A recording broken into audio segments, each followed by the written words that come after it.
Pojď blíž. Jasně, rozkazujete. Dobrý, nemusíš. Tak. Tak dáme A na X. Určitě.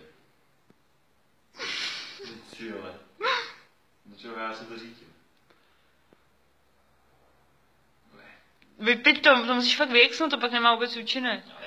Ale prosím tě. Můžeš to vypít. Ne, já se to budu usekávat. Ne, no aspoň dělej. Ne, já se budu usekávat. Prosím. A budu postupně očekávat nějaký to následky. Můžeš dělat. Živuchy, co jsi mi do toho dala. No mají to vypít, já to mám taky. Kde? Tam v lednici. Nebo se nepiješ? Protože to vypiju po tobě. No, to se mi právě nelíbí. Vypij to! Ne, nevypiju. Víš, já nemám tak velkou paměť. No, to nemáš, ne?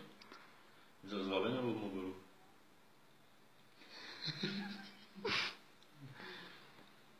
Nebudu to pít na X, nevím, na co čekáš. Ale to pak nemá vůbec účinek, smutý se to jmenuje, protože se to pije na X, že jo? Nejsou. Co?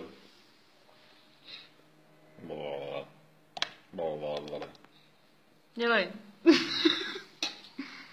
Ne na X, tak do půlky aspoň. Takže tam tak ty dáš, ty. Prosím. Mě bude jako znervozňuje. Dělej. Na tom trváš, abych to vypil na X. Já to budu jenom usekávat, prosím tě, co děláš, ty. Já si tady mezi nimi vyfotím do toho království, ty se začala chlastat, jo. Dělej. Vodku dokonce. Ty vole, jo. Já to stejně nedám zvuk. Teď to s tím vypadáš, když piješ. Opičatá, ty vole.